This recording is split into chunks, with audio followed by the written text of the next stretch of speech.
Welcome back, fellow armchair generals. This is Gamer 1745 here with my continuing playthrough of Hearts of Iron 3 with Black Ice 9.11. And a quick, if you haven't already, subscribe to the channel. Love to see you around more often. Okay, well, the last time we ended the episode was on a crash. Never a fun thing. And it was because I was partway through the checking out the new mix support unit, and I clicked into here, or clicked into production. I wanted to check out to see if we had airborne mix support, or yeah, airborne mix support. We do have this here. Okay, and I want to see if it changes based on 3, 2. Okay, based on what we do here. So let's go and not click there in the middle of it. So don't you do that. Okay, let's start. It says we'll choose 2 upgrade elements. First upgrade, airborne artillery upgrade. We want that. We picked airborne artillery. Second last one. Okay.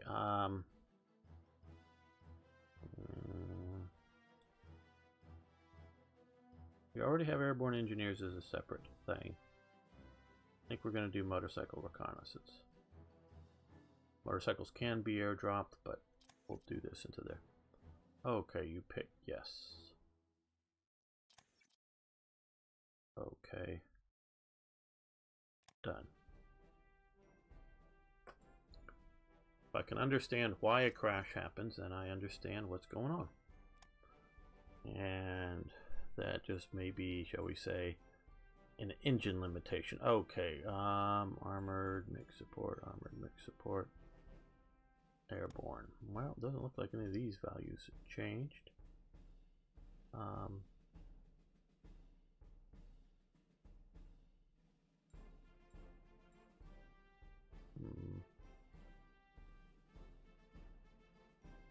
I'm not even sure if that is the unit. Okay, well. Now we are invading Malta. I've had to replay some of this, but got back to here. So they're not yet really ashore. So we're going to come in here, continue to support the Italian. Wise is taken over. Good. He was probably better than the Italian commander, whoever that might have been. Got a lot of my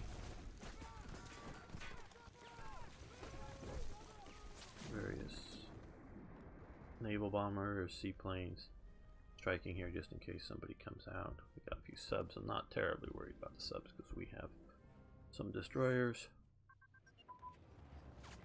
Okay. Destroyer crew training, great.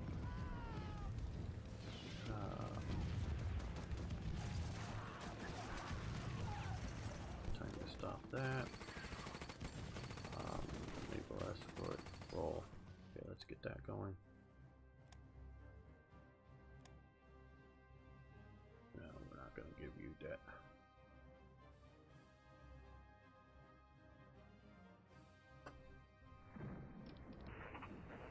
Okay, well, we've now got some of our armor in now.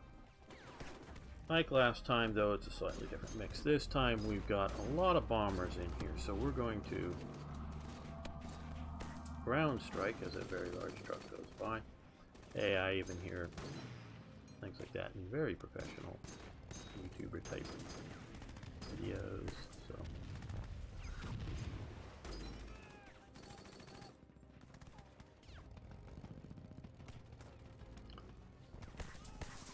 Ground strike. Now they're going to get chewed up fast, mostly I think from the provincial AA, but I think it's, so long as I don't actually lose units, I think it's worth coming in. We'll even do these heavy bombers, medium bombers.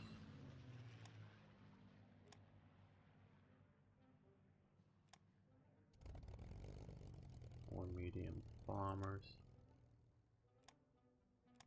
They pounded Germany very effectively. Italy not so effectively. They pounded Malta during this time period.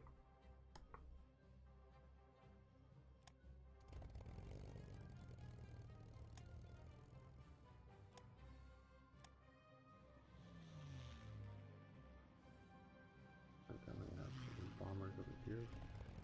Oh yeah, good with all those medium bombers.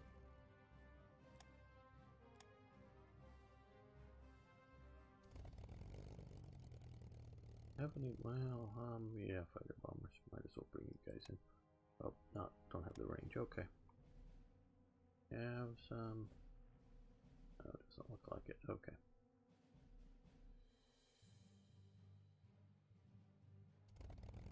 Yeah, they're getting gutted fast.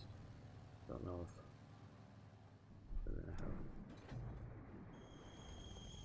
much impact.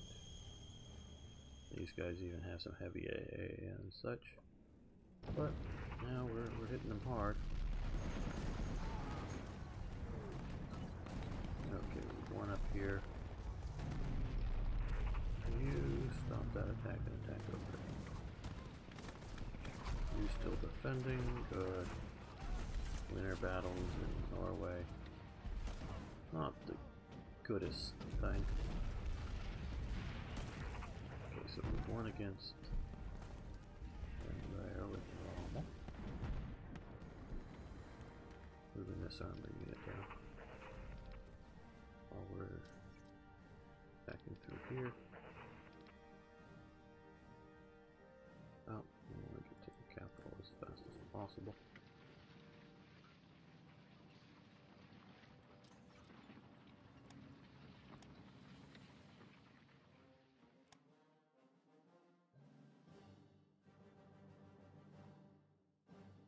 The thing really I'm worried about here is that big fleet of death coming.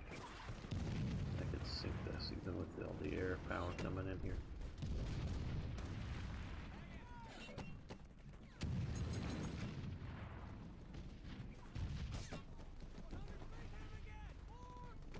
Okay, we've taken out one of their...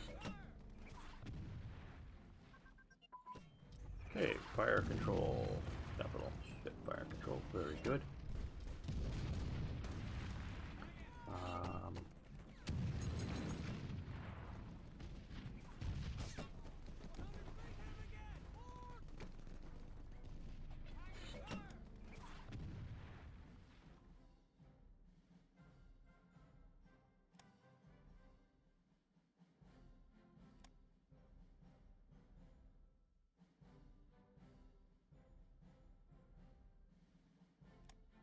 Let's approve medium artillery. Not a fair amount of it.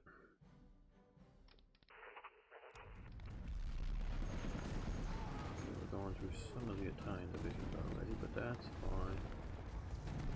They've been softening them up.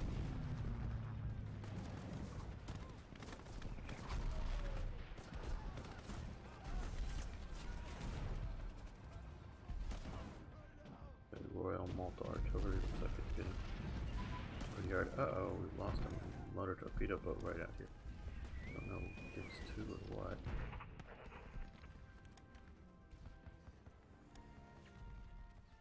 What was that?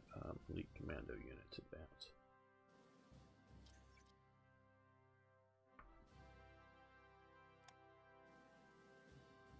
Okay, yeah, we'll do that. Continue. We're using a fair number of those types of units to help take Malta down.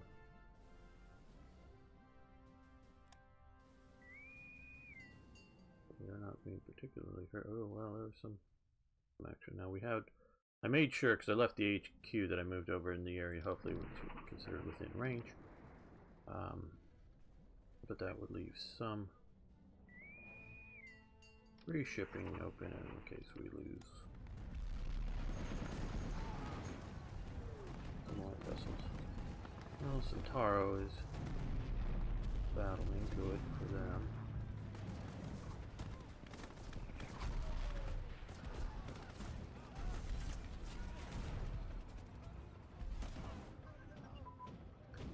Most of the Italian stuff is not shattered, but completely disorganized. More research, okay. Yeah, I see that airborne research there. But, reconnaissance surface detection.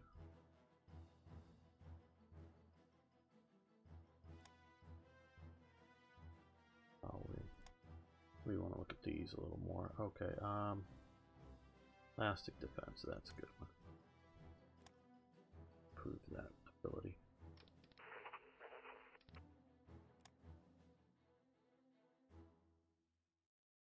Will the British ever run out of steam up here? Someday, presumably, but...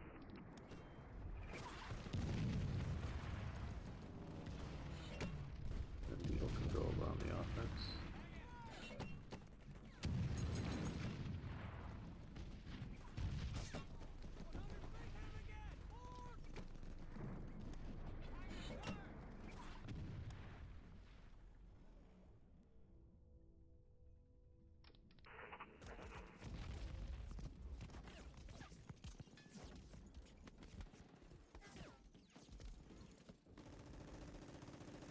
All the German units are engaged now. Okay, military police, great. Organize up a bunch of various types of units. Improve better. Okay.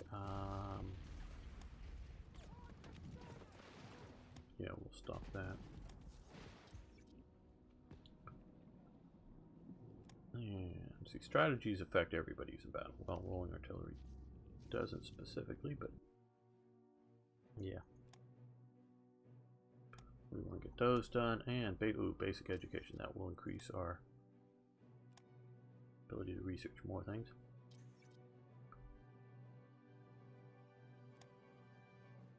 Okay,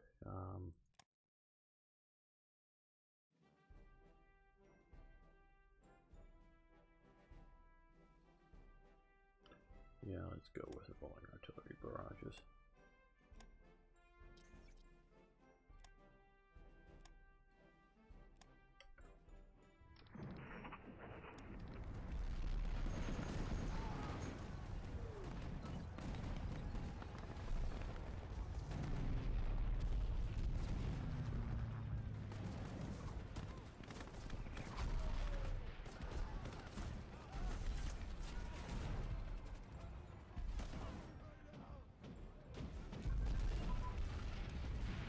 Cruiser crew training, great.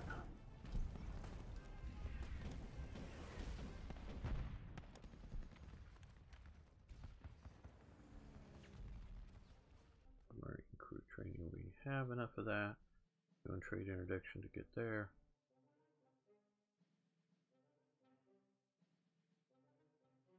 Well, we've got a fair amount of battleship types, including the old ones. Oh, basic education, that expanded our abilities. Our leadership, okay. Just, I like this, but it just slows things down, and I don't really want to lose the speed. But we could do hedgehog defense for various garrison type units and things, which will help hold places as we continue to expand out here onto islands and things. And ports. Okay, these guys are sitting here waiting for these guys to get back there to move them onward. They're coming up that way. Good. They're coming down here.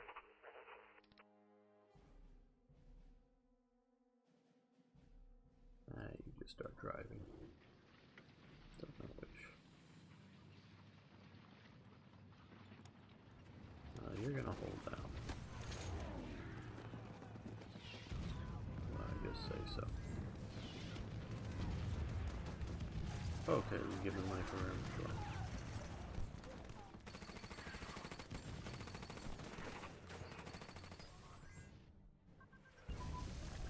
Okay, Secretary of Public Information and Education has advanced. That sounds very sort of Honor Harrington-esque. Don't know if you get the reference, but Ooh, machine gun focus, that's good. And machine gun positions, yes. One and done, okay.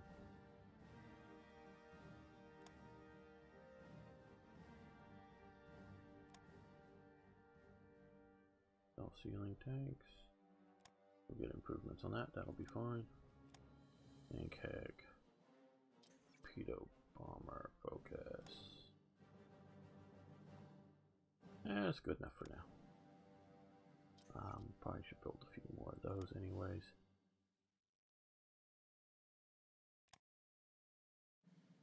Damn buster. Strategic bombing attack, well.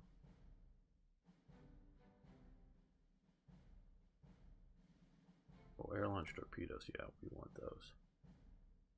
Approved. No, no raw materials across the Atlantic. At least not yet.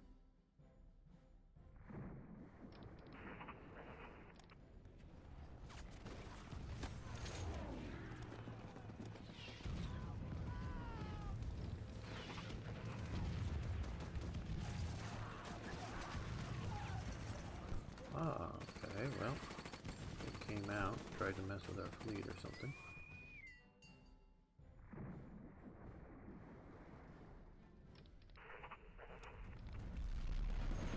Okay, well, we got some more Italians here. The 14th Division and the Corps HQ, nice.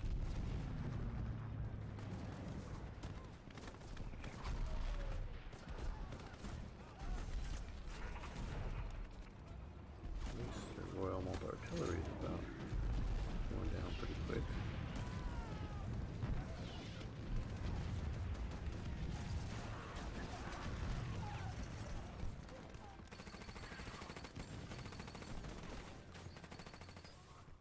And oh, still more. Got to manage just a little better. Okay, so 35th of a one or whatever.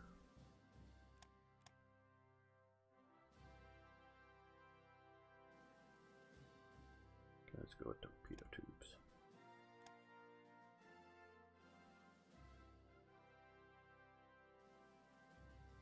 Oh yes, we'll do the upgrade bullet side division.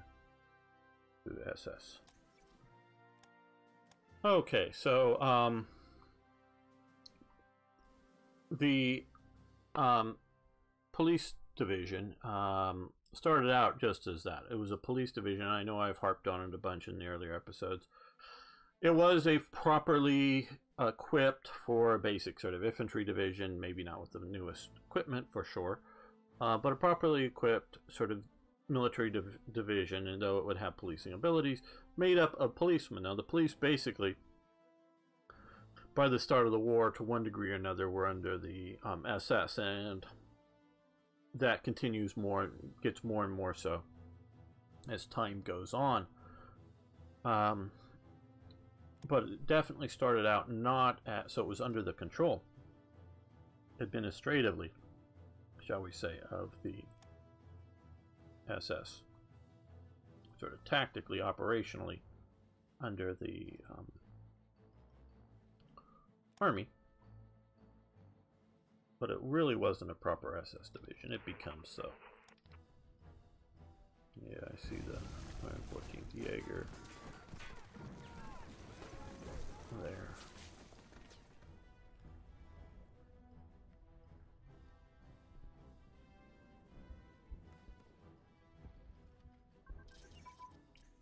Okay.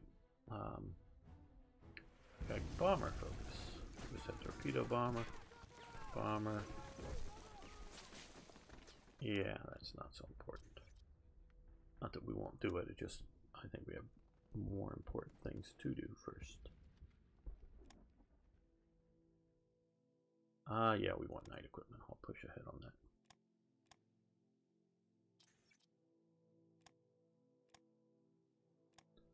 Now, earlier we saw, because restarting from the middle of the episode, we didn't, some events will repeat.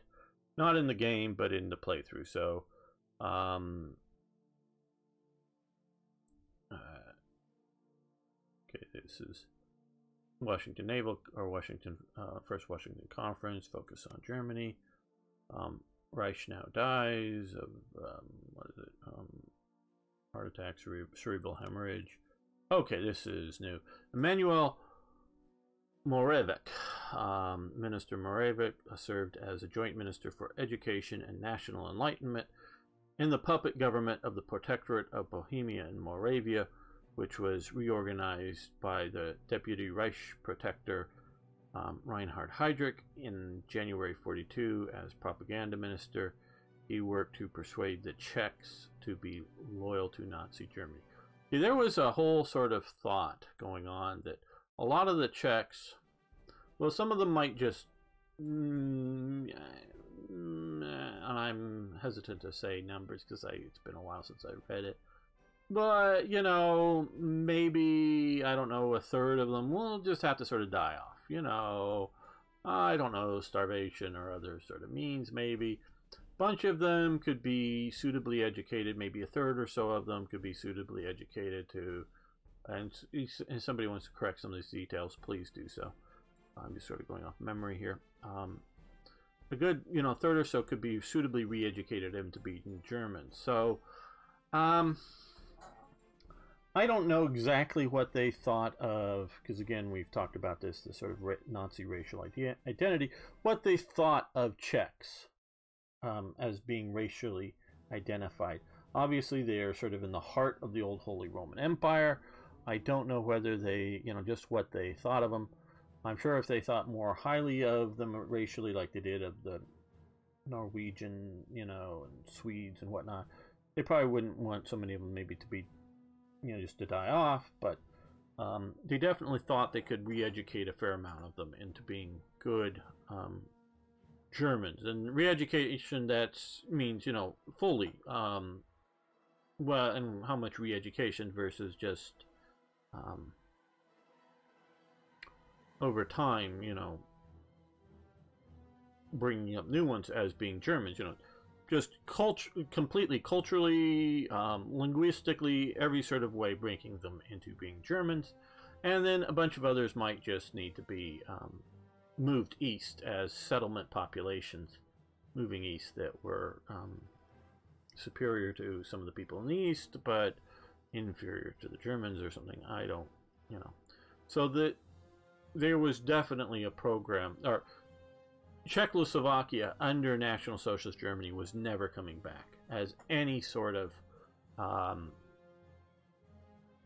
nation. So I don't know how much these guys understood of that. And I don't know, you know, because I don't know, because they weren't, you know, the Nazis weren't into like saying, oh, well, we're going to, you know, eliminate Poland and Polishness. They were even more so. There was no place for future Poles inside of National Socialist world. Were they all going to go to death camps? No, I don't think so. Were a lot of them going to starve? Yeah. And a lot of them were just going to, again, to be sort of moved east. There was going to be no... That's why it's the general government. I don't even use the term Pole. It's just the general government. It's just... the Germans aren't going to, you know, tolerate Poles. They're disappearing as an identity. I sort of say it that way because I'm not suggesting they're all going to die. I don't know what would have happened, but there wasn't going to be Poles anymore. Similarly, there wasn't going to be Czechs. There might be Bohemia and there might be Moravia as part of the greater Reich, but they were going to be German.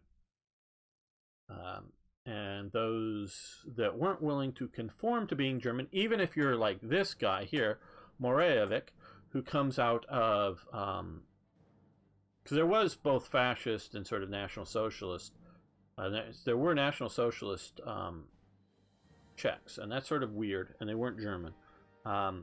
Sometimes, and again, some of these, and I'm still trying to come to a little better understand, like the NSB in the Netherlands was much, much more of a fascist organization than it was a National Socialist organization.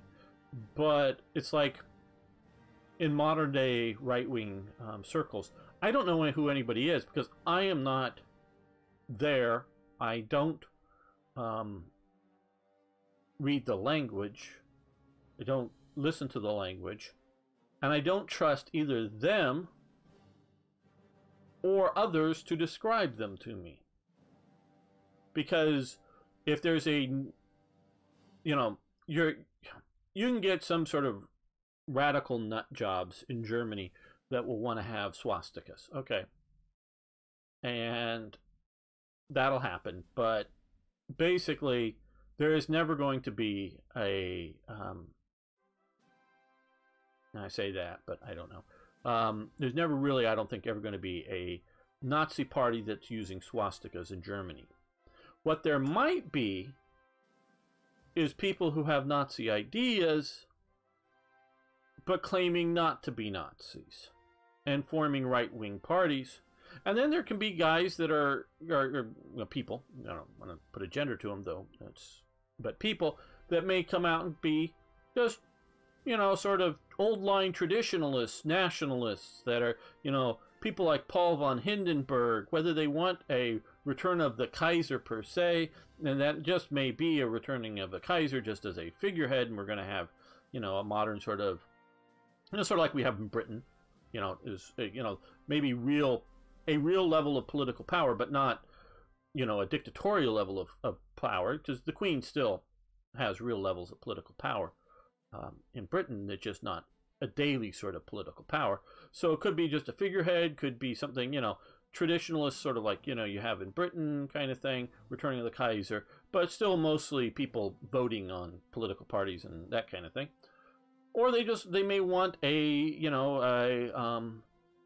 a dictatorship, or they may want something else, but they're not Nazis. You know, they're like what I'm trying to say is, you know, the old Hindenburg types, you know, and that's who they are. And I can't distinguish between them because I don't know, and no one's going to come out and say, you know, that really expects to hold any political power, in my opinion, and say, oh, I think Hitler was right about things. You know, we can all say, oh, he was right, he was right about building highways or something, but you know what I mean.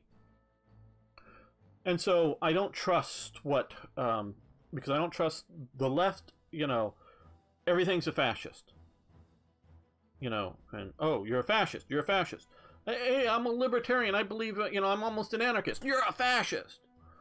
So when you get into more right-wing conservative things, I can't trust what they say. And if you're just sort of a nationalist, if you're a fascist, or if you're a national socialist in the modern day thing, and yes, I do understand that there can be national socialist Russians who have similar racial identity ideas that the Nazis had, but instead of being Aryan supremacy and views, it's Slavic supremacy. You know, it doesn't, in a modern day sense, you can be a national socialist type, racist type group. And I understand there's a bunch of those in the Ukraine that can be of a Slavic identity instead of the German identity. But again, I don't, you know, trust outside. And like I say, in the past, I've had an encounter at least once online here with the channel with somebody from the Ukrainian type movement who was openly, but again, and they have some level of political power. Now the Ukraine is going through tremendous difficulties. They've had Crimea taken away from them, they have territory over here taken away, and they're still having a war going on with Russia.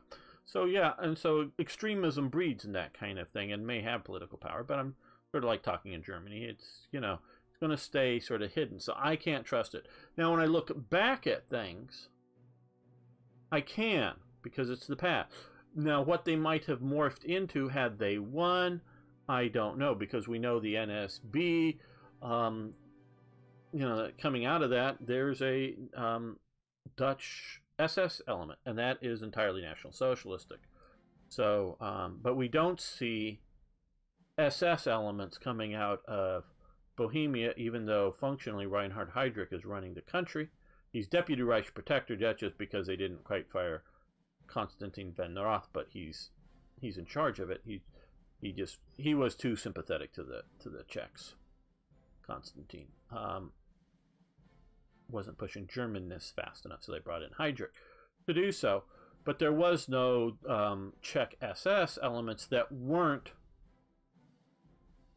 you know, with the, sort of the Volksdeutsch of Bohemia, Moravia, meaning living German-speaking, culturally ethnic, whatever you want to call it, people. I'm talking outside the Sudetenland, but inside of Bohemia and Moravia. Those people, sure, they were some of the people that were forming some of these. Oh, we've got a bunch of things here. Oh, didn't quite get that. Well, I guess maybe I moved the SS units. We're forming some of this, the localized SS stuff, but they weren't the Czechs. Now, the Czechs did have some coming through these people, did have some sort of fascist militia types, but they weren't the SS. Okay, the Tripartite Conference in Berlin. We did look over this. One sort of minor criticism I'll have with this image is that it is, the aspect ratio has been changed. I don't know if that was original to when it was found. Obviously, it's taller than it should be for it. Just crop the top, zoom out in. I don't know. That bugs me. So this is revolverheld. This is the coordinating committee. Okay. Introduce a new Enigma key for communications with our submarines. Yes, great. Wow, big jump in machine encryption. Okay, I don't want to.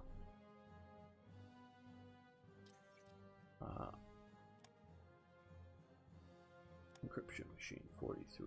Okay, ooh. We are almost there. So yes. Now we are.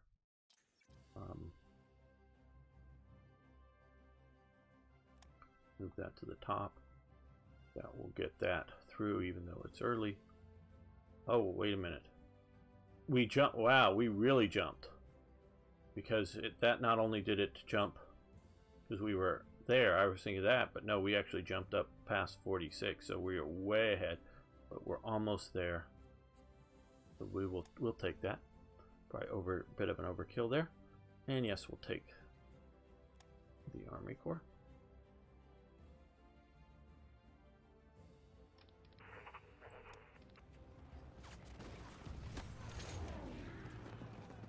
Okay, the Malta Royal Artillery is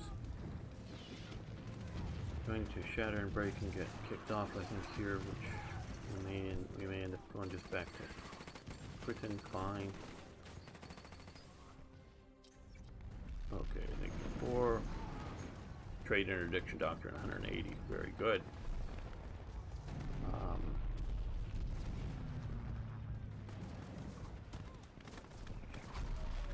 Okay, that's jumped us up here. It should still be down here, I think.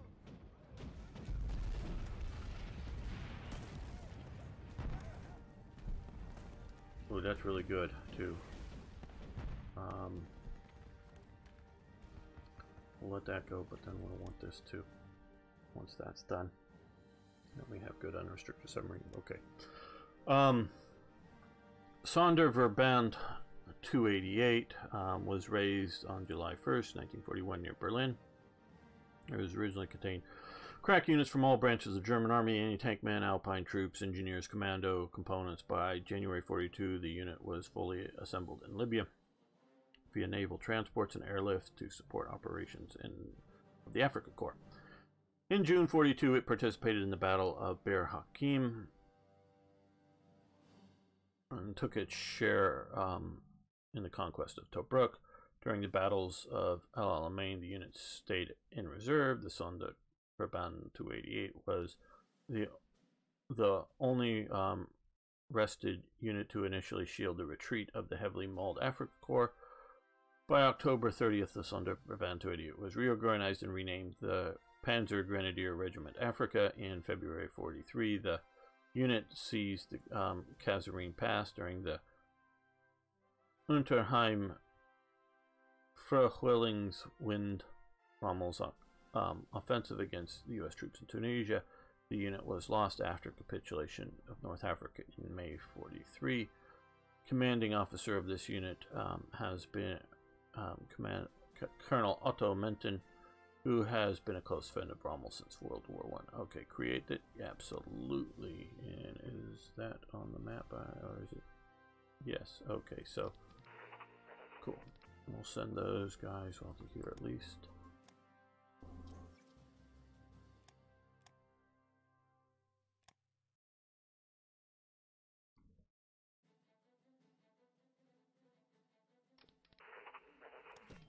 Yes, we're watching this closely for multiple things. Okay, so this has gone to being just a German show. No, I don't know. I didn't mean to do that. But if we can take out that Royal Malta artillery. Agricultural advance, great, we need that. Increased manpower, oh that's great. Yeah, that's too far ahead, we'll stop that, okay. But we're now getting trade interdiction soon. Have we got through this yet? No, encryption machine just gonna be a few more days. Further U.S. tank deliveries to the 8th Army, good to know, and I'm going with probably another oops situation.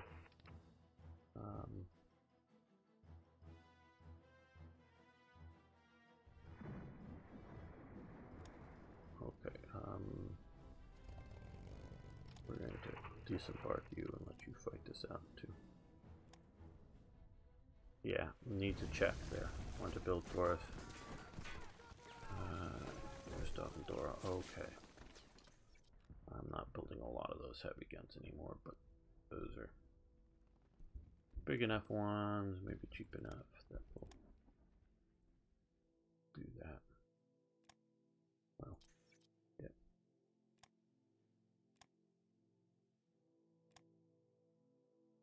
I need to check. If you want revolverheld, I hope you're still watching this occasionally. If you still want to have American aid, because I like the event. I really like the event. If it doesn't happen there, you can fire it down in Kenya, or you could fire it here, or you know, if it's still controlled by the Americans, you could fire it even in Kuwait if controlled by the English. You could even fire it in South Africa maybe as a reinforcement. I wouldn't put it on Malta or Gibraltar, but or you can just fire it in Britain. You know, give the British a little boost of tank units. Okay, Bulgaria. Okay, I don't think we're gonna do too much. Come on, at least okay. Good. Looks like we're gonna take that Royal Artillery, Malta Artillery out. I just want to be able to make it a little easier for next time around. Okay, sure. African Recruitment Army, Recruitment Advance, great. That'll give us African units once we can, and we will let that continue. Trade Interdiction Submarine Advance, great. But we'll stop that. Okay, so that's doing well.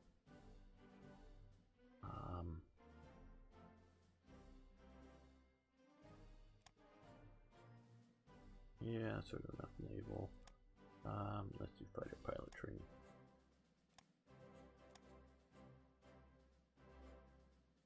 Machine. Just want to check to make sure it hasn't. No, not yet gone over, but we're almost there. First Polish Armored Division formed. Our agents report that the Free Polish forces have established in England. Continue the fight. We will take care of them on the next battlefield. Okay, that's good. The Freikorps to SS Serbian. Okay. No, like I said, we're not going to build all of those, but if you, sure.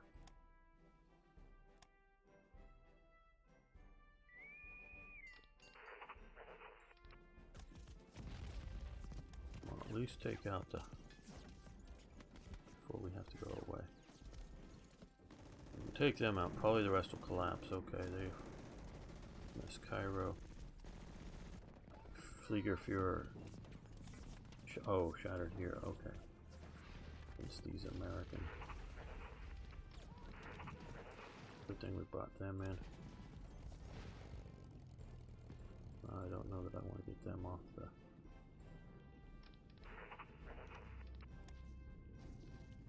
They're about ready to go down. Oh, British capture, British equipment shattered. Guess they're going all back to the capital now. Okay. They're not attached to... Oh.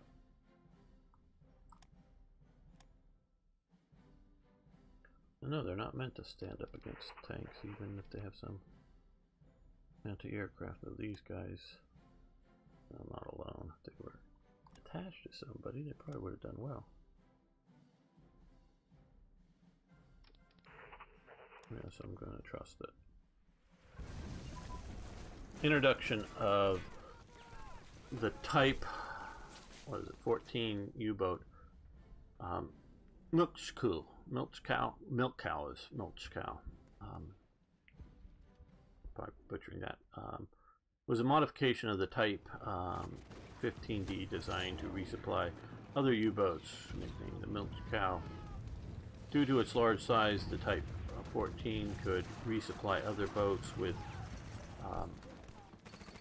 613 tons of fuel, 13 tons of motor oil, 4 torpedoes, fresh food that was preserved in refrigerator units. In addition, the boats were equipped with bakeries in order to provide the luxury of fresh bread for crews being resupplied or resupplied. Now, the luxury of fresh bread for the submarines they were supplied. Do understand that many or most or whatever U.S. submarines had bakeries on board. This, you know, you may think this is just being sort of jingoistic American. Isn't this always, you know, America so great and so wonderful or anything? No, I'm not talking about it in that way. I'm talking about it in the way that, I mean, sure, I do take pride in America and achievements, but in the proportionality of the war between Germany and America alone is that the U.S. had small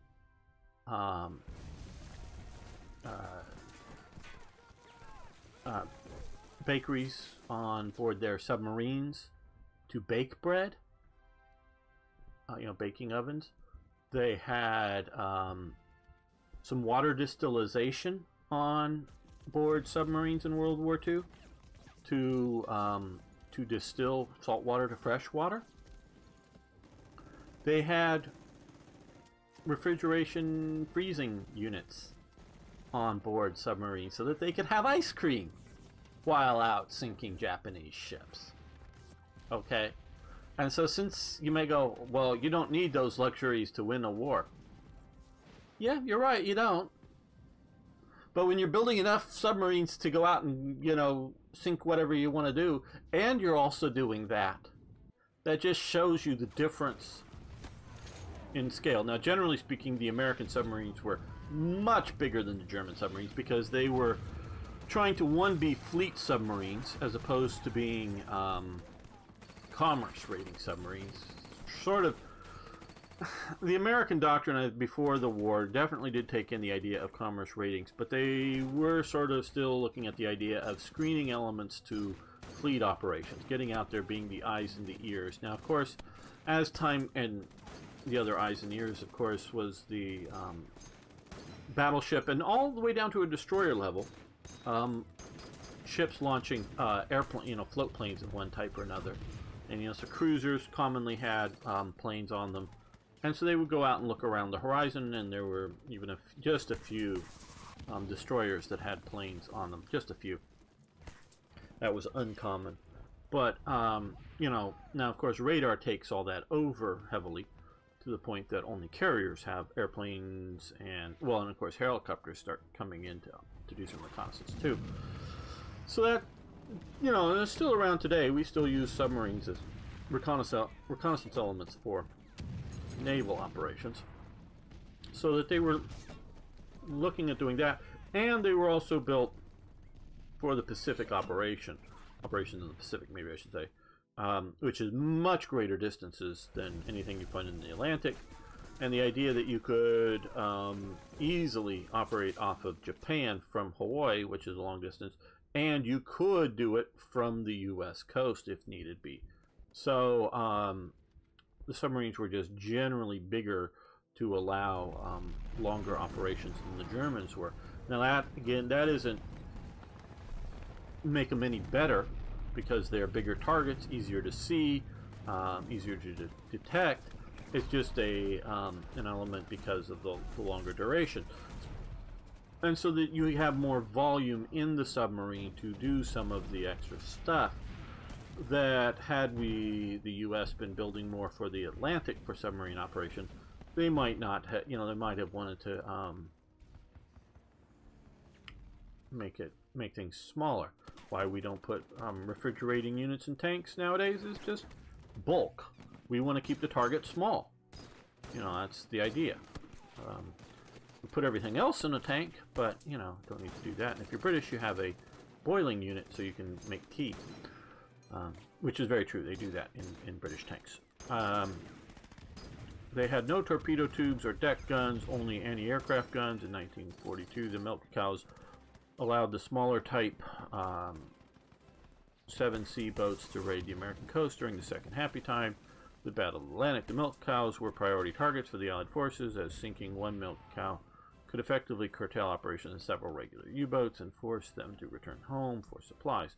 Ultra intercepts provided information concerning sailing and routing, and this, coupled with improved radar, Allied radar and air coverage in the North Atlantic, eliminated most of them during 43. By the end of the war, all 10 had been sunk. Milk cow duty was especially hazardous. 289 sailors were killed of an estimated complement of 570 some men. 10 boats were commissioned, 14 planned, were canceled. 3 of them were about 75% complete when the work stopped in 44. Were together another, or the other 11 boats not being laid down. Okay, submarine support gain. Okay, good. Or unrestricted. That's probably going to put some of that over the top. Is that? Yep. See, if you do this, you get to there. You want to free up it, so you need to stop it because it's a one and done. Oh, did I mess something up there? I don't know. Okay, so there we go. We got through that. I don't think we're going to research that, but ooh, that's really good though for a 43. Great interdiction. Yeah, we'll let that continue because, and I know I stopped something else. I don't know what it was, but not that far ahead, and we'll get that done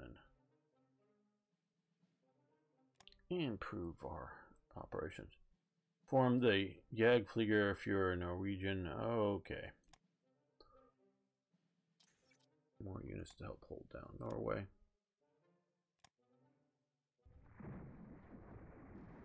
Come on, guys. Take them out. Oh, we're going after the submarines. Okay, cool. Okay, we've gotten rid of that. Okay, our police regiment shattered here against these armor units. Okay, you guys, you don't need to shatter, you retreat. Not that this doesn't make a quote-unquote suitable challenge, but just so unrealistic, having that pop up. I like the invasions. Like I said, I think they may be coming a little too frequently. Okay. 100th Lick Division shattered. I figured some might on this. Convoys for North Africa. Okay, well, yeah, but they'd be sunk right now. What the hell? Where are you going? Did I accidentally click you to do that?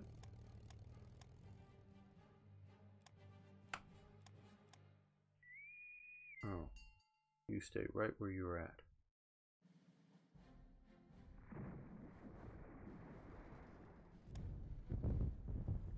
Okay, well, we got some coastal battleships here now.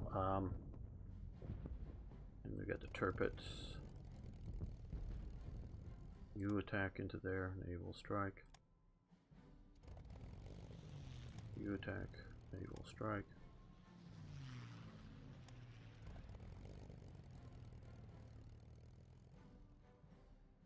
Some of our people are there.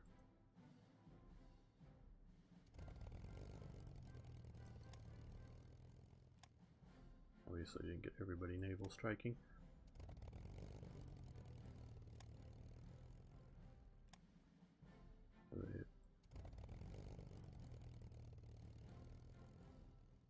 Weren't stopped.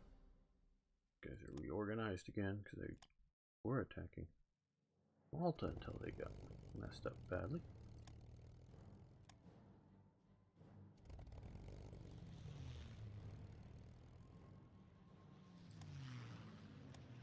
We're gonna just hammer these guys.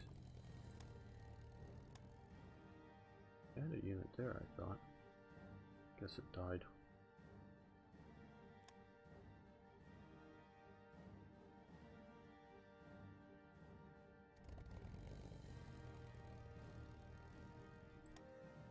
One of those air units may have been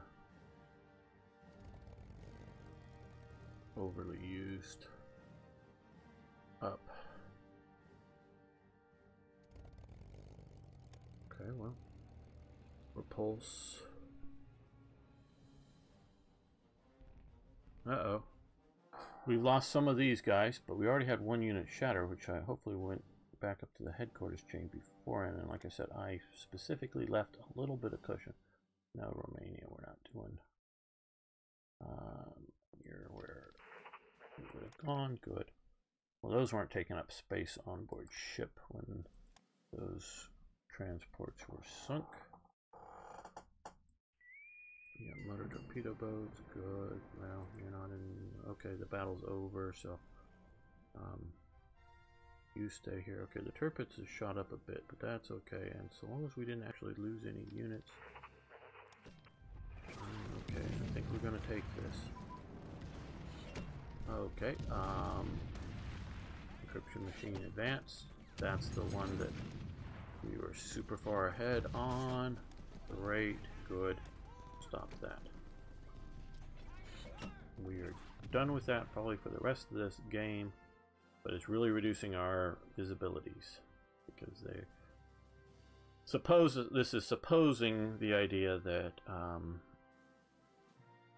we have effectively encrypted ourselves enough that even the IBM machines can't decrypt us. Reduce time between attacks is great. What is still being done? Oh, track and prime mover. That's one that we hear the beep, but we never see because it affects way too many units. We want to stop that. Truck and prime mover, I think I should say.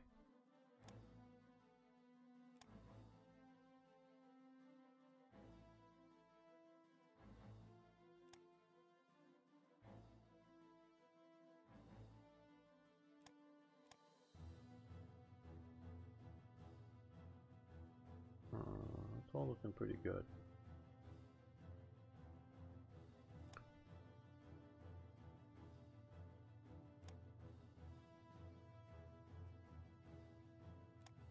I wonder what the Deutsches show.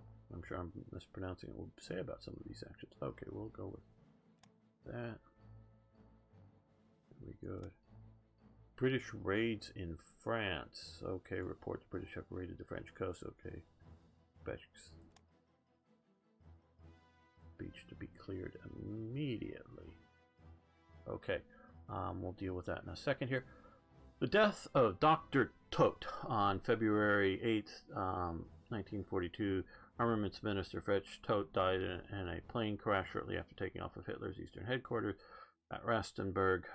Speer, who had arrived in Rastenburg the previous evening, had accepted Todt's offer to fly with him to Berlin, but had canceled some hours before the takeoff. Speer stated in his memoirs that the cancellation was because of exhaustion from travel and a late-night meeting with Hitler. Later that day, Hitler appointed Speer as Todt's successor to all of his posts inside the Third Reich.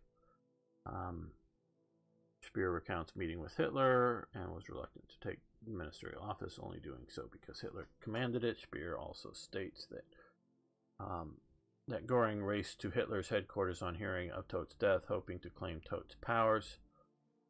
Hitler instead presented Göring with the fait accompli of Speer's appointment. At the time of Speer's accession to the office, the German economy, unlike the British one, was not fully geared for war production. Consumer goods were still being produced at nearly as high a level during peacetime. No fewer than 5 supreme authorities had jurisdiction over armaments production, one of which, the Ministry of Economic Affairs, had declared in November 44 that conditions did not permit. November 41, the conditions did not permit an increase in armaments production. Few women were employed in factories, which were running only one shift.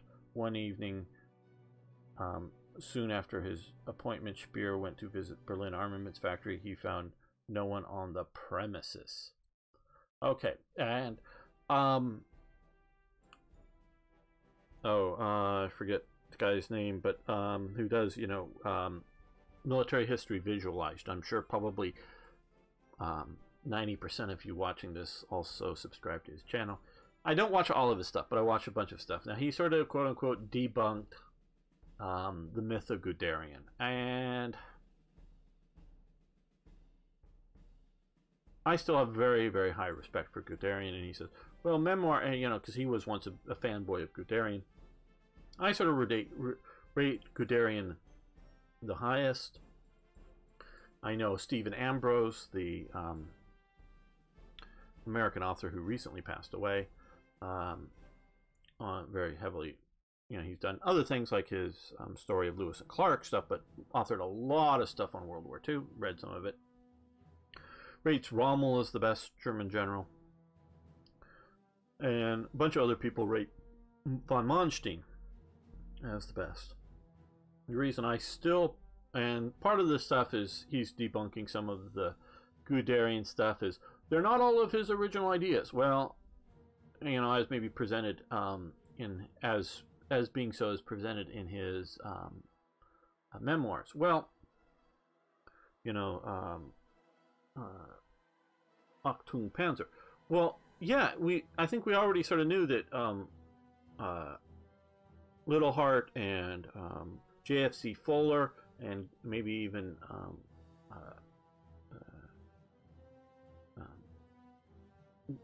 de Gaulle, but definitely Little Heart and Liddell Hart, not Little, but Liddell Hart, and Fuller were influences on Guderian, and they also named some other Austrian at the time, before unification, as being a book earlier than Guderian's. Yeah, I never thought that Guderian was working in a vacuum of himself and came up with all of this on his own. I also figured that a lot of stuff was coming up by, shall we say, his staff, but he did coalesce it into a book. So that means he's taken ideas, coalescing it into a book. He is, I'm going through Hans von Lux. He fought in everywhere: North Africa, Soviet Union, Poland, the Western European campaign. You'll be seeing soon, or maybe it's already been up, I don't know, some of the stuff in Steel Division, playing his unit in Steel Division. So he was there defending against Norway. So he was everywhere. And he, of course, is a Rommel fanboy because he's often serving under Rommel. But he very much was, shows the hands-on, because when he gets into it, at first it's the motorized troops as opposed to being armored, because they couldn't quite admit to the world that it was that Germany had armored forces. It was just motorized forces. But the Guderian was coming around and talking with at least the officers and the NCOs of every single company under his command of his inspectorate of motorized troops at the time. So he writes a book, and a lot of people, and sometimes people that are, shall we say, armchair generals, Clark, he's the one that sort of comes up with some revolutionary naval tactics for the British Navy during sort of slightly pre or very early Napoleonic War era, that basically that to one degree or another Nelson makes real. But he's a I think in Edinburgh, a Scottish guy who has no naval background in the Navy, but he studies and reads a lot, and he comes up with this theory of naval combat, of breaking the line instead of the old sort of formalism and whatnot. And he comes up with it. So it's an armchair admiral, if you will, who wasn't, to the best of my recollection, ever in the Navy, in the 18th century. Not a hard thing to get in the Navy in the 18th century in Britain. If you even halfway want to volunteer for it, they're willing to take you at a heartbeat's notice, even if you only have one hand or something, because they need manpower that bad. So if you really wanted to be a naval person, not necessarily an officer, but he was sort of middle class, so he probably could have gotten an officer's commission after an apprenticeship within it, but comes up with it. So you can get people that are outside it that write a book. You don't have to be in the Army to write, or in the Navy or whatever, to write a really influential book on military subjects, and to be very, influential in a good and a positive way. You don't have to be in there to understand military tactics. But writing a book doesn't mean that you are going to lead troops well in the chaos of combat, whether at a platoon level or at a, Army group level. I want to stay away from theater, because that theater commands isn't really the chaos that you're trusting lower level people. So it's, they're different skill sets. And you don't, so somebody who has a really good authorship, or, I don't know did Clausewitz ever have any combat commands? I just don't know. I know he was involved in the Prussian army. But he writes on war as, someone who has military experience. Again, I don't know if combat experience, but he writes an incredibly influential book, but we don't see him ever leading troops in any significant way. He may have been, because he was after the Napoleonic era, may have been a junior, writing his book, may have been a junior officer or something in the Napoleonic era. I don't know right offhand. I'm not a Clausewitz expert. But so he may have had some combat experience, but we never see him taking his military thoughts and putting them to practice at a reasonably high command level. He may have been an excellent one, or he may have just been a great thinker. There's a difference. I think I'm a fairly good thinker. I have no idea whether I would be good as any real commander in the field. I have no idea. And you just don't until you're there, until you do it. No one can, playing all these war games, that just means I can play war games. Maybe you can judge whether you think I do it well or not, but it's playing war games, and I realize it. But war games can, of course, help you develop theories and ideas. So good, I know we're still have Tote and whatnot, but so Guderian writes a book, helps organize up, and as military history visualize, says it wasn't nearly as much opposition as, because he talks about Ludwig Beck as his main sort of opponent or pushing him down, but you look at some of the documents he writes at the time that he approves of the idea of a panzer division and whatnot, not that he just wants it as a supporting element for the infantry. Well, okay, maybe Guderian isn't remembering it as clearly, and he even talks about, people make themselves out to do better, and I grant that. But he does organize up, whether against a lot of resistance from the military establishment in Germany, or whether with a lot of support from the military establishment, or a mix, I don't know. But he does organize up the panzer forces, and he leads it into combat very well. He does so in France, he does so in Soviet Union, and the only reason he really doesn't raise the high command of combat forces is because he has a dispute with Hitler here.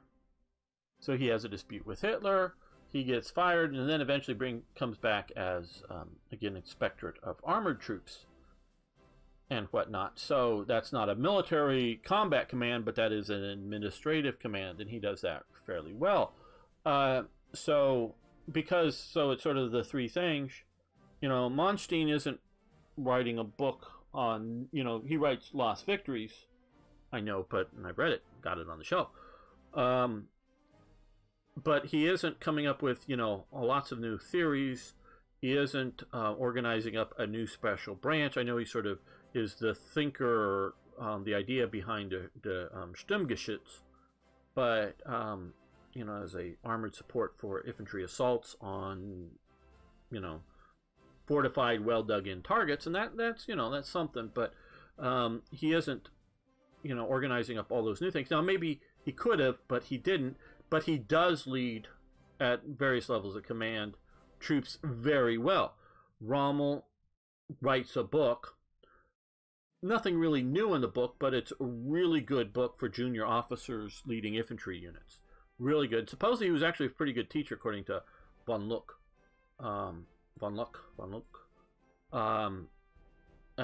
Very good teacher, and we know he adapts very well to armored forces, and he's very good. So that's why I still hold Guderian very high in opinion. But get back to Todt. We all, if young, I was in, presumably, I think it was high school or something, I don't remember exactly, but when I first, meaning it may have been before then, I read Inside the Third Reich by Speer. So doing that, you sort of think that Speer is this super guy on production. He is, and he really plays himself up well. Not that he doesn't, and I can't remember specifically, not that he, never makes a mistake or anything, but, if we only just listened to Speer, things would have been even better kind of thing. And he's the only reason production got so high, because Speer is so good. Well, I agree with the idea that the only reason production got as good as it did is because of Speer. I 100% agree with that, but not because Speer was some super genius at production organization. Talked about this before, and we even sort of see it. Hermann Goering races to Hitler's headquarters hearing, okay, he's raced there. His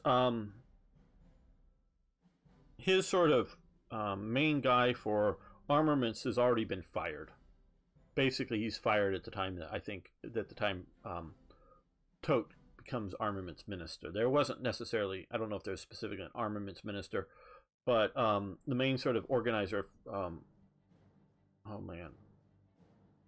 blanking on Walter, I think. Oh, well, maybe he's here. Let's see, we still have him here, but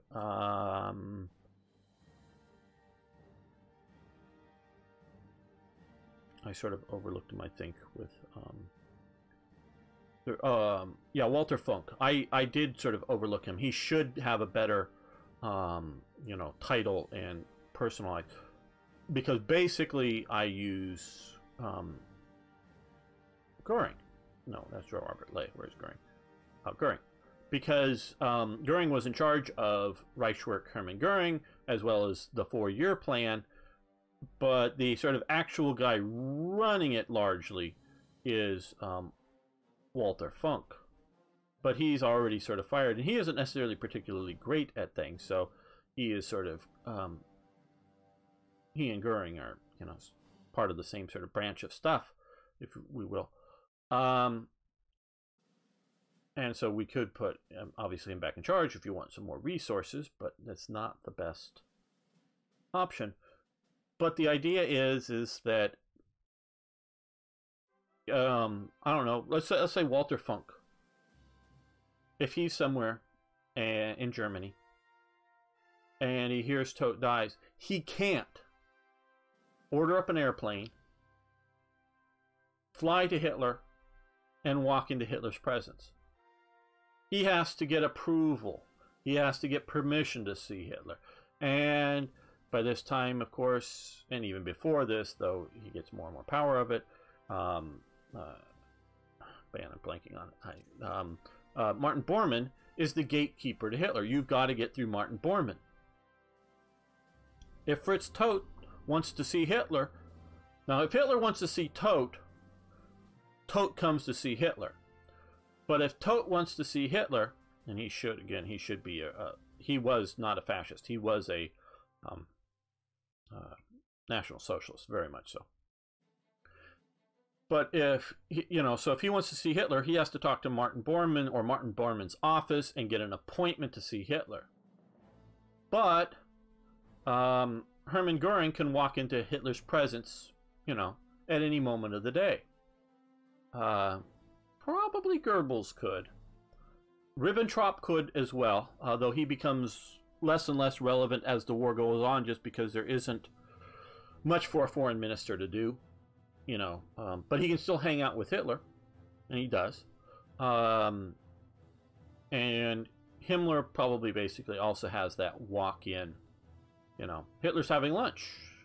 Well, Goering can just walk in on Hitler's lunch, unless it's some sort of set up to be a private, no interruptions situation. Goering gets to walk in. Another person who just gets to walk in to Hitler's presence at any moment of the day is Speer, because Speer is Hitler's buddy, not Hitler's.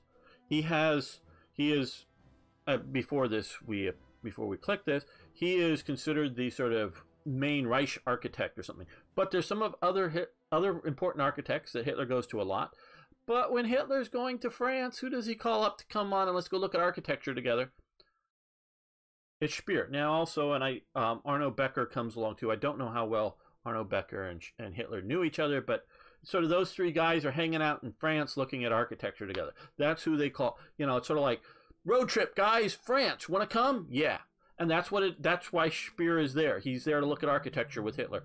He has no other duties other than being Reich architect. Sure, he's run some construction projects, starting with the Brown House, reworking, dealing with the Reich Chancellery, running the construction. So we've seen him running construction operations and doing it well. Hitler has.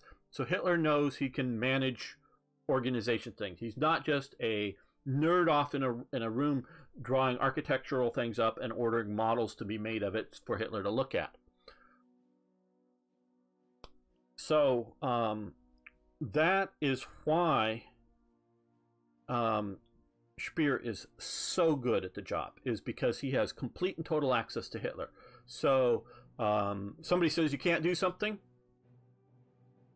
Yeah, I'm gonna go talk to my best buddy in the world, and he also thinks me as his best buddy, that guy named Hitler.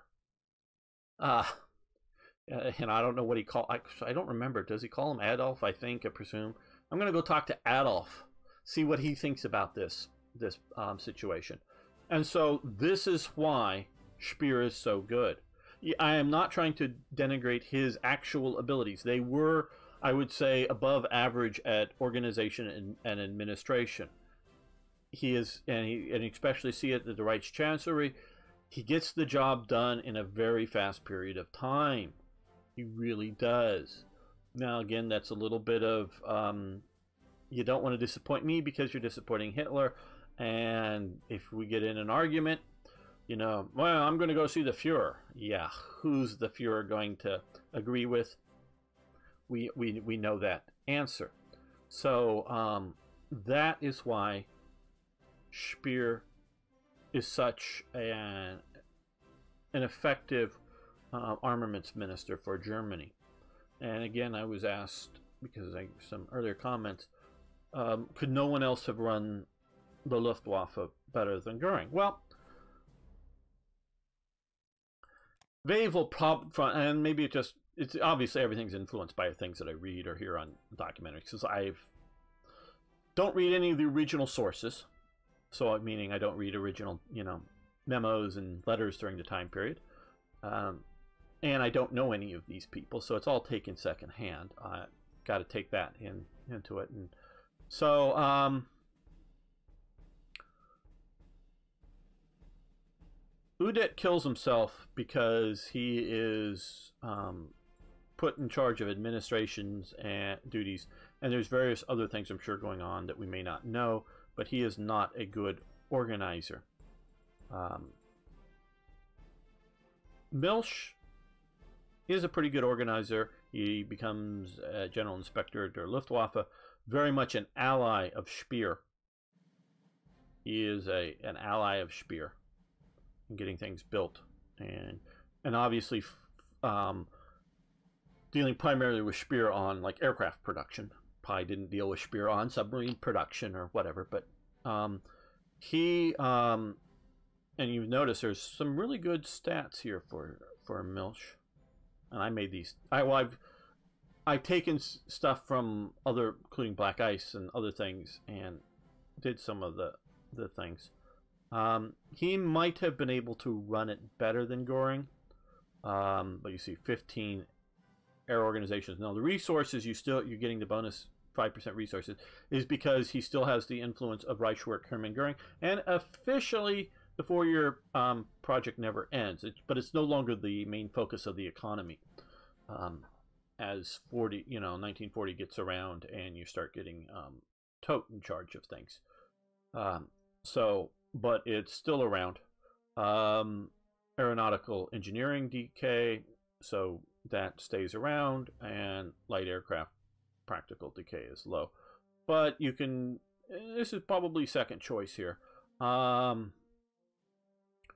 Don't really know these other guys. Sparrow, very perfect cartoonist, symbol of a Nazi general. That doesn't have to be Luftwaffe, but just Nazi general. He's definitely sort of a carpet bombing doctrine guy. But I don't know that any of these guys are particularly good with administrative duties. But Goering is also now a pretty smart guy. He really is. As the war goes on, and especially by 43, and then as the war goes on, he's retreating more and more into drugs. And I think it's because of various failures, and the war's not going well, and he, everybody's talking about secret projects and secret super weapons. Well, he's in charge of some of them, and even the ones he's not, he's fully briefed on, so he knows they're probably not going to be super secret weapons that save Germany. So he's not doing really well, and he's not running leadership very well. But the Americans particularly notice a big change from when they first get their hands onto Goering, and then to about the time that the Nuremberg trials start, because he's off drugs, because Americans don't give Goering his drugs. And his mind really sharpens up. He loses weight. He gets much more healthy. And he no longer has the stress of losing the war. He's already lost. Now, he is fighting for his life, and he thinks that Germany, this is sort of the description that I think I'm mainly getting from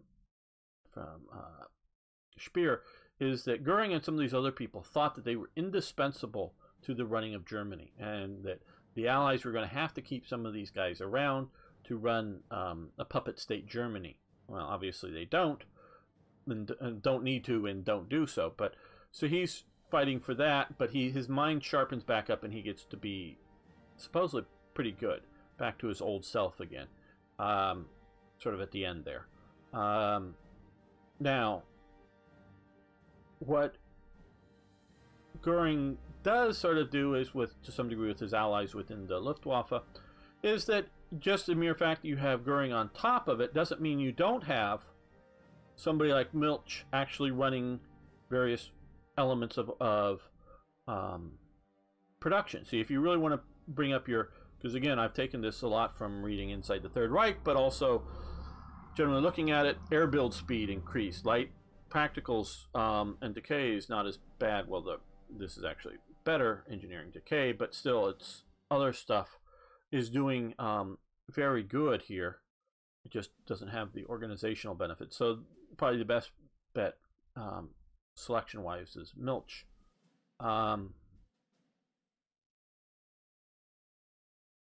But so, not that he is necessarily the best at running it, it's just that he's in charge of it. He keeps, shall we say, dividing up of resources of any type. He keeps the Luftwaffe up on very high. Had he not been in charge of it, you might have had better administration. You might have had better tactical decisions. Probably have better tactical decisions. Not the insistence, oh, we can, do the Dunkirk thing, no need to attack. Probably that wouldn't. And probably a more realistic understanding of what supplying supplies into Stalingrad. So probably a few of the bad decisions that happened probably could have been avoided had you not had Goering on as command. But what would have been aircraft priority, versus tank priority, versus submarine priority, versus whatever else, in resources and production and manpower and other things. Now, so, I can sort of almost talk myself out of why he should be, why he's the best political, notice I'm saying political commander for the Luftwaffe. Probably is. Because I don't know that, and this is one thing, because Brauhitsch and some of the other guys are sort of rubber generals when it comes to, they just comply with Hitler in the army. And so he likes Jodl, he likes some of these yes men that Hitler has around him. Goering at times goes, no, the parachute divisions are not going to be invading Britain. No. And leaves. So he just told the Fuhrer and whoever that the Luftwaffe airborne forces will not be part of the invasion of Britain. Who the hell else is going to tell the Fuhrer that you can't employ a division? Okay, now maybe that's a good decision or a bad decision, but nobody else is going to tell Hitler that kind of a thing. So, because Goering does that. Now, whether he could have been ordered or pushed into doing it, or whether he would have approved it once he saw plans, because that was part of the fight, was they wanted to see good plans for the invasion of Britain, I think it was. And without, what looks to be a workable plan, it was, no, I'm not going to play. I'm going to take my paratroopers and go home. And that's basically what he does. Now, of course, while his air operations are, bombing Britain, so it's not, nobody else can. So had you had a brilliant person put on charge of, let's say Milk is put in charge of the Luftwaffe, and Goering, you know, even before the war or something, and Goering says, oh, or Hitler says, we're going to do something. And he goes, no, we can't do that. We don't have the ability to do that. Sorry, mein Führer, we can't, it won't be effective. Hitler would fire him. See? And that's sort of, the idea is, and it's like we were talking before about Guderian. Guderian is disagreeing with Hitler too much. Hitler fires Guderian. You may think Guderian's right or wrong, but he gets fired. As opposed to, well, you know, either listening to him or letting him stay on with a disagreement, but Hitler fires him. So that's sort of what I'm saying is even if you've got a better commander in charge of the Luftwaffe, he may just get fired. But you know, so that's sort of the idea. And that's why I have, okay, Todt will be removed, Spiro becomes armaments minister, gain unity, lose dissent, organization. You know, if you notice, there's a bunch of some of those are SA guys and some of those are Luftwaffe. Don't know if there's any NSFK or because he was also I think a colonel in the Luftwaffe. Todt was a pilot, not a fighter pilot or anything, but a pilot, and he did do. And periodically, he's photographed and in flying some aircraft and whatnot. But that's sort of a part-time job for him, as being in the Luftwaffe. Obviously, because he's being armaments minister and head of organization Todt and other things. So we gain a bunch of tech of various types. Great. Now, since this is sort of the time to talk about it, we now have Speer. Reich Architect and Organization Todt. So, he takes over. Man, I sort of should have looked at what... Well, no, they won't even be there, even grayed out. He's better than he's considerably better than Todt. IC's 5%. Reduce down the amount of resources, but Organization Todt is responsible for resources, but so is Reich Hermann Göring. So they're both still doing it, but it's a little less of a focus. He's much more focused on. I'm taking it. Not that he does take his eyes off the ball, but I don't want to make something too super of a. Though I could be talked into it, you know, keeping all the Todt benefits and just adding ones, but I reduced some of the benefits down. Construction practical decay, I'm guessing, was 10% under Todt. I'm not sure. Down at 5. But IC efficiency, supplies, and ICs are all well boosted now. And, ooh. Okay, so that little boost of stuff boosted up automotive construction industry. So our, let's just see how big of a bonus. Not enough to keep it going early. And, industrial production and industrial efficiency. I just want to see what. Yeah, just a little bonuses, but not enough to keep that going. So we've now jumped the levels up here because of that event. So that's good. And getting Speer in. So we are now much more efficient at things. So you see here, I see, yeah. So it's 20% bonus accumulative between these two. For ICs, and efficiency is up 20%. Because they each cut the other one down by 8%. That just is sort of keeping you from ramping up just one thing and getting it skewed out. Like if you're a minor nation or you're Italy or somebody like that, and just don't want the IC hits for this. See, the biggest crunch is the manpower, but okay, I want the increased ICs. And we're going to end the episode here. I want to thank everyone for watching. I want to thank you for liking the videos. I really do appreciate that. And of course, please post questions, suggestions, ideas, corrections. Love hearing from you. See you next time for more Hearts of Iron.